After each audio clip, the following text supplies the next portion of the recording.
আপনি কি জানেন 12টি রাশির মধ্যে 5টি রাশি পকেট থেকে 1 টাকা বের করবার আগে 100 বার চিন্তা ভাবনা করে।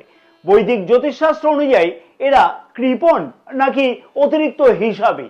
দেখে নিন এই তালিকায় আপনি আছেন কিনা। প্রথম যে রাশি, সেই রাশির অধিপতি গ্রহ হলো বুধ গ্রহ এবং এরা প্রতিটা পয়সার পাই টু পাই হিসাব রাখে। অযথা 1 টাকা খরচ করাও কিন্তু এদের কাছেতে বলবো অপরাধের মতন মনে হয়ে থাকে। আর সেই রাশির নাম হলো কন্যা রাশি। দ্বিতীয় রাশি, যে রাশির অধিপতি গ্রহ হলো স্বয়ং কর্মফলের দেবতা শনিদেব এবং এই রাশির জাতক জাতিকারা ভবিষ্যৎ সুরক্ষার কথা ভেবে বর্তমানের আনন্দকেও কিন্তু বলে দিতে পারে। এদের কাছেতে সঞ্চয়ই হচ্ছে শেষ কথা।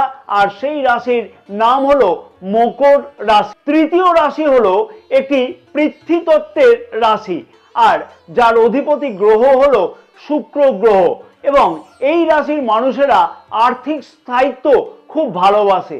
বাজেট সামান্য এদিক ওদিক হলেই কিন্তু এদের মধ্যে রাতের ঘুম পর্যন্ত কিন্তু উড়ে যায়। আর সেই রাশির নাম হলো বৃষ রাশি। চতুর্থ রাশি এবং যে রাশির অধিপতি গ্রহ হলো দেবতাদের সেনাপতি মঙ্গল গ্রহ। এই রাশির মানুষেরা চট করে কিন্তু নিজেদের ব্যাংক ব্যালেন্স কারোর সামনে প্রকাশ করে না বা শেয়ার করে না। অত্যন্ত গোপনীয়তার সাথে কিন্তু এরা টাকা পয়সা জমায় এবং খরচ করতে একদমই এরা পছন্দ করে না। সেই রাশিটির নাম হলো বৃশ্চিক রাশি।